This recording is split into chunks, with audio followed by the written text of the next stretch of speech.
तो राम राम जी सारा ने, मेरा नाम है रोहित मलिक। और आईपीओ, क्या आईपीओ में पैसा लगाना तय एक रात में अमीर हो जाओगा आदमी, एक रात में पैसा डबल कर दे वो आईपीओ। तो इससे पहले आप समझ तो लेवा आईपीओ चीज के है और सच में पैसा डबल हुआ है या नहीं होता। मैंने पहली वीडियो में बात करी थी कि एक बिजनेसमैन ने जब भी पैसे की जरूरत पड़ेगी तो वो क्या करेगा, बैंक के पास जा सके है, बैंक वाले लेकिन उस पर जो पैसा वो लेगा वो उल्टा भी देना पड़ेगा उसने और साथ में इंटरेस्ट भी देना पड़ेगा। तो इस चीज़ तय बचन खातर बिजनेसमैन ने क्या सोचा कि मैं अपने बिजनेस में इस पब्लिक की हिस्सेदारी ले लूँ, इस पब्लिक तय अपने शेयर दे दूँ थोड़े से और उसके बदले में पैसा उठा लूँ ताकि बाद में पैसा वापस ना करना पड़े। तो जब भी एक बिजनेसमैन पहली बार अपनी कंपनी ने किसी भी स्टॉक एक्सचेंज पे लिस्ट करवाने खातर और पब्लिक तय पैसा उठाने खातर पब्लिक में ऑफर लेकर जाओगा, उसने बोलेंगे IPO, initial public offer. SEBI की भी कुछ रेगुलेशन है, सेबी ने बोल रखा है भाई इतना मिनिमम तो तने पब्लिक तय ऑफर करना पड़ेगा। मान लो सेबी ने बोल रखा है कि 25% तो शेयरिंग तने पब्लिक तय देनी ही पड़ेगी। मान लो मैं एक बिजनेसमैन हूँ, 100 के 100% शेयर मेरे पास है, मतलब पूरा मालिक मैं हूँ। तो मैं पब्लिक में अपने 25 शेयर देने गया पब्लिक तय कि मेरे बिजनेस के 25 शेयर ले लो, बदले में पैसा दे दो।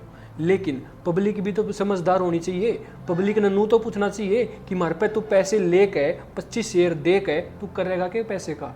लेकिन यह चीज़ कोई सोचता ही नहीं। लोगों ने तो लगा है कि भाई आईपीओ आ गया और पैसा डबल करके दे देगा।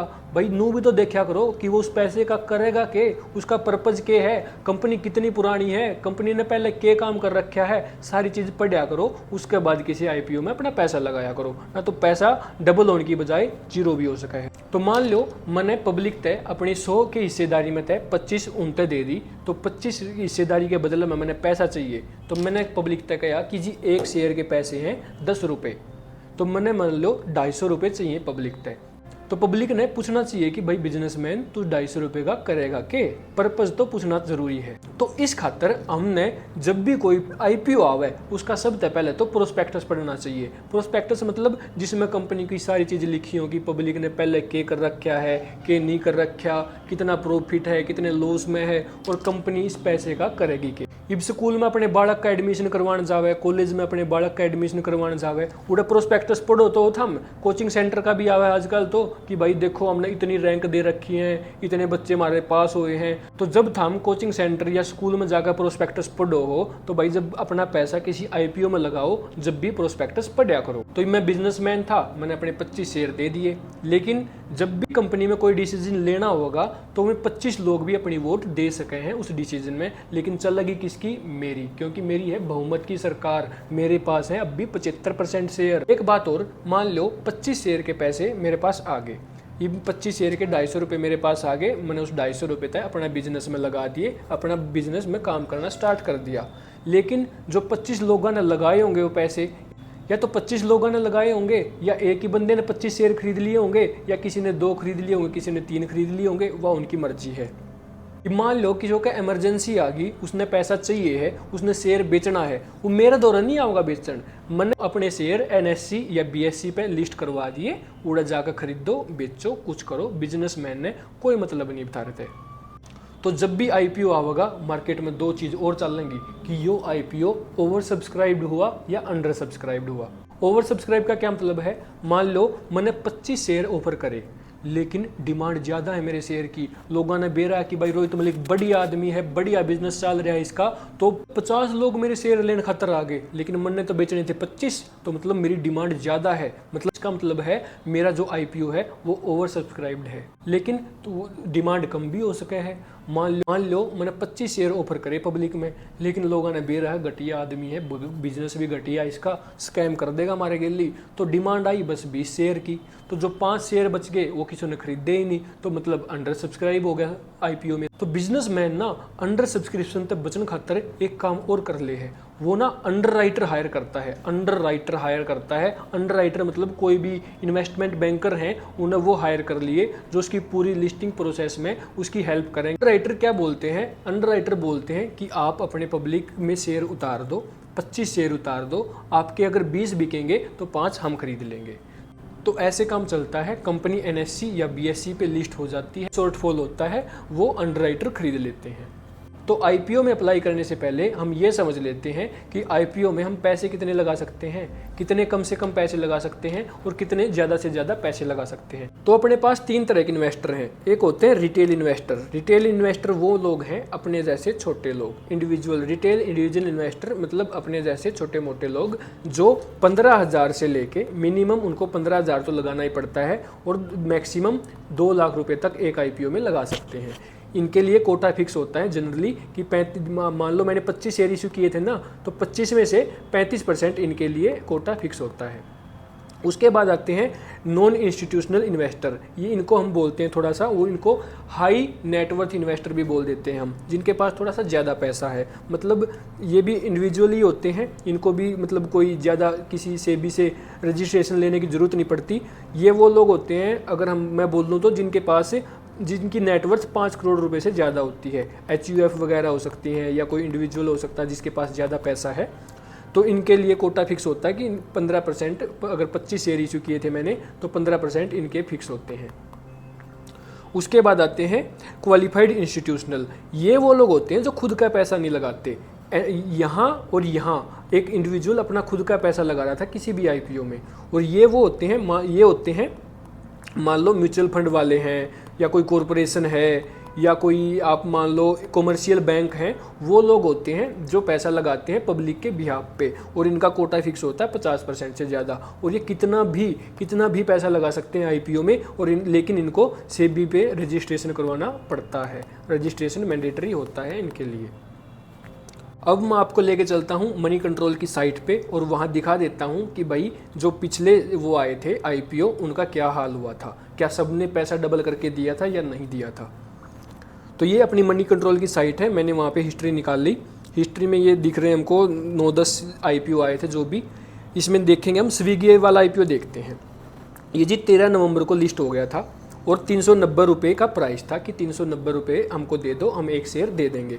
और 3.59x, इसका मतलब है लगभग 3.5 गुना लोगों ने सब्सक्राइब कर दिया। 3.5 लोग, मतलब खरीदने, अगर शेयर एक था तो उसको खरीदने वाले 3.5 लोग थे। 3.5 लोग में से किसी एक को ही मिलेगा वो, मतलब डिमांड ज़्यादा थी, मतलब ओवर सब्सक्राइब्ड हो गया था ये आईपीओ। मार्केट ओपन हुई जिस दिन लिस्ट हुआ तो 390 की बजाय 420 पे खुला जाके, मतलब लोगों को प्रॉफिट हुआ। और मार्केट बंद होते होते शाम को 420 से भी वो 456 पे चला गया। तो मतलब जिसने स्विगी के आईपीओ में पैसा लगाया उसको लिस्टिंग गेन हुआ 7.69% का। ऐसे ही हम कोई और आईपीओ देख लेते हैं। जैसे ये वाला आईपीओ है, ये 28 अक्टूबर को लिस्ट हुआ था और इनका प्राइस था 1503 रुपये। इन्होंने बोला था कि एक शेयर के दे दो, लेकिन सब्सक्राइब कितना हुआ, ये 76.34। भाई मतलब अगर एक शेयर था तो उसको खरीदने वाले 76 लोग थे। अगर 76 लोग अप्लाई करेंगे तो किसी एक को ही मिलेगा। और वो लिस्ट होते ही पहले दिन ही 1500 से 2500 पे चला गया, लेकिन शाम होते होते 2300 पे आ गया। लेकिन फिर भी प्रॉफिट में तो है, और प्रॉफिट दिया इसने, मतलब लिस्टिंग प्रॉफिट कितना हुआ 66.33%। मतलब यहाँ थोड़ा बोल सकते हो कि पैसा थोड़ा डबल हो सकता था। मतलब यहाँ हम बोल सकते हैं पैसा थोड़ा डबल हुआ है लोगों का। और अब भी कितना चल रहा है ये, आज का प्राइस है इसका इतना चल रहा है, ये सही है, अब भी बढ़िया चल रहा है। लेकिन उसके बाद हम कोई और आईपीओ देख लेते हैं। जैसे ये आईपीओ देख लेते हैं, ये वाला गोदावरी वाला 352 रुपये मांगे थे उन्होंने, और उनका अच्छा खासा 2 गुना लोगों ने ये भी बोल दिया था कि मतलब डिमांड इसकी भी थी, ओवर सब्सक्राइब्ड हुआ था। लेकिन खुलते ही कितने पे चला गया, 308 पे। लॉस हो गया, 352 रुपये दिए हमने, चला गया 308 पे। लेकिन मार्केट खुलते खुलते आ गया 343 पे, लेकिन लिस्टिंग यहाँ लॉस ही है। तो जितने भी आईपीओ दिख रहे हैं इनमें देखो, हम देखते हैं अब लिस्टिंग गेन 1 2 3 4, 4 में गेन है, 1 2 3 4, 4 में लॉस है। मतलब आईपीओ में पैसा लगाने से डूब भी सकता है और डबल भी हो सकता है। डबल नहीं तो कुछ ना कुछ प्रॉफिट में हो भी सकता है। डबल नहीं होता, डबल वाली तो बात रेयर ही होता है कि मतलब कोई बढ़िया कंपनी है तो अब बात आती है कि हम आईपीओ में पैसा लगाएं कैसे। लगाने के लिए हमने खोला भाई अपना जीरोधा। ये अपना जीरोधा काइट नाम से ऐप होता है, इसका ब्रोकर है अपना। मैंने बोला था जब भी शेयर खरीदने हैं तो ब्रोकर के थ्रू ही खरीदने पड़ेंगे। ये अपने बड़े सारे शेयर दिख रहे हैं यहाँ पे। हमने यहाँ क्लिक किया बीड्स पे। बीड्स पे क्लिक करते ही यहाँ आ गया आईपीओ का ऑप्शन। आईपीओ का ऑप्शन आया तो इसमें सबसे पहले एक आईपीओ दिख रहा है एनटीपीसी ग्रीन का, और लगभग 3 दिन मिलते हैं जनरली कि कोई भी आईपीओ 3 दिन में जितनी एप्लीकेशन लेगा ले लो भाई, जल्दी जल्दी 3 दिन के लिए खुला होता है जिसको शेयर खरीदने होते हैं। तो मैंने एनटीपीसी ग्रीन पे क्लिक किया तो ये खुला कि तुम इंडिविजुअल इन्वेस्टर हो, एम्प्लॉई हो, एग्जिस्टिंग शेयर होल्डर हो, क्या हो। तो मैंने बोला इंडिविजुअल इन्वेस्टर हैं जी हम। तो उसके बाद ये खोलते ही यहाँ आ गया, इसका प्राइस दिख गया 102 से 108 रुपये के बीच में आप एक हमको पैसे दे दो। 138 मिनिमम क्वांटिटी आपको देनी पड़ेगी, तो ये लगभग 15,000 रुपये ही बनेंगे। मैंने बोला था कि 15,000 रुपये मिनिमम लगाने ही पड़ते हैं किसी भी आईपीओ में। और भाई यहाँ सब कुछ दे रखा है अपना, आईपीओ कब स्टार्ट होगा, ऑफर डेट क्या है, और अलॉटमेंट कब होगी, रिफंड लिस्टिंग कब हो जाएगी, कब ये लिस्टिंग का मतलब होता है कब ये स्टॉक एक्सचेंज पे एनएससी या बीएससी पे शो होने लग जाएगा कि भाई अब कोई और भी खरीद सकता है, जिसने आईपीओ में नहीं लगाए वो मार्केट से खरीद लो अब। उसके बाद लेकिन प्रोस्पेक्टस पढ़ना ज़रूरी है। यहाँ से हम प्रोस्पेक्टस पढ़ सकते हैं, किसी भी कंपनी में पैसा लगाने से पहले पढ़ तो लो वो कैसी है। मेरे जैसा घटिया इंसान निकला तो सारा पैसा डूब जाएगा आपका। तो जैसे ही मैंने उस पर क्लिक किया ये ऑप्शन खुल जाएगा, यहाँ पे सब कुछ लिखा मिलेगा कि भाई कंपनी कैसी है, क्या करती है, जो काम करती है, यहाँ वो भी लिखा मिलेगा कि कैसे लिस्टिंग होगी, इस दिन ओपन डेट है, इस दिन क्लोज डेट है, इस दिन लिस्टिंग हो जाएगी, ये सब कुछ लिखा मिलेगा। सब कुछ पढ़ना पड़ेगा आपको। ये फाइनेंशियल्स दिख रहे हैं आपको, क्या है भी टोटल एसेट्स कितनी थी, कब 2023 में, 2024 में, सितंबर 2024 में अब आया, तो अब की भी ये देख लो इतनी एसेट्स थी, इतना इनका रिवेन्यू था, ये छोटा सा प्रॉफिट दिख रहा है, सब कुछ आपको देखना पड़ेगा। ये इश्यू साइज़ दिख रहा है कि हम 10,000 करोड़ रुपए उठा रहे हैं जी पब्लिक से। इस आईपीओ के थ्रू ये कंपनी 10,000 करोड़ रुपए मांग रही है पब्लिक से। और यूटिलाइजेशन ऑफ प्रोसीड, यही बोल रहा था मैं, पर्पस देख तो लो, वो पैसे को लगाएगी कहाँ। आपसे 10,000 करोड़ रुपए ले लिए किसी ने, उस पर पूछ तो ले भाई पैसा लगाओगे कहाँ। तो ये कहाँ 7500 करोड़ तो ये यहाँ पे यूज़ करेंगे, 2500 करोड़ यहाँ पे यूज़ करेंगे। उसके बाद क्या स्ट्रेंथ है कंपनी की, क्या रिस्क है, क्या मीडिया कवरेज है, सब कुछ देख लो भाई, पढ़ लो, उसके बाद ही पैसा लगाओ। उसके बाद आता है कि भाई कैसे कैसे कौन कौन पैसा लगा सकता है। मैंने आपको बताया रिटेल इन्वेस्टर होते हैं, नॉन इंस्टीट्यूशनल होते हैं, ये इनके लिए कितना कोटा फिक्स रिजर्व कर रखा है, किसने कितना लगा रखा है, यहाँ से पता लग जाता है कि ओवर सब्सक्राइब्ड है या अंडर सब्सक्राइब्ड है, सब कुछ पता लग जाता है। उसके बाद फ्रीक्वेंटली आस्क्ड क्वेश्चन है इसके आईपीओ के बारे में, सारे पढ़ो, उसके बाद ही पैसा लगाओ। एक और इम्पोर्टेंट बात, इवनू भी तो सोचो, अगर कोई शेयर बढ़िया है, कोई आईपीओ बढ़िया है, वो तो ओवर सब्सक्राइब हो रखा है, 75 गुना ज़्यादा ओवर सब्सक्राइब हो रखा है। अगर 75 लोग अप्लाई करेंगे तो किसी एक नहीं मिलेगा, तो थारा लक इतना बढ़िया है कि थामने मिल जाएगा वो 75 में, तो थामे वो इंसान हो जिसने वो मिलेगा।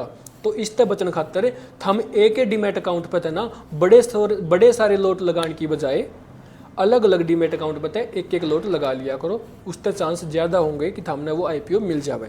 तो आज अब मैंने दी पूरी आईपीओ के बारे में जितनी इन्फॉर्मेशन हो सके थी मैंने सारी दे दी है। हम जरूर देख लिया करो कि वो कंपनी कैसी है जिसका आईपीओ तुम खरीदने जा रहे हो, और इसका ओवर सब्सक्राइब है, इसका मतलब ये नहीं है कि वो लिस्ट होगा जब वो प्रॉफिट पे ही होगा, तब भी लॉस हो जाते हैं। तो एक बार देख लिया करो। राम राम भाई सारा में।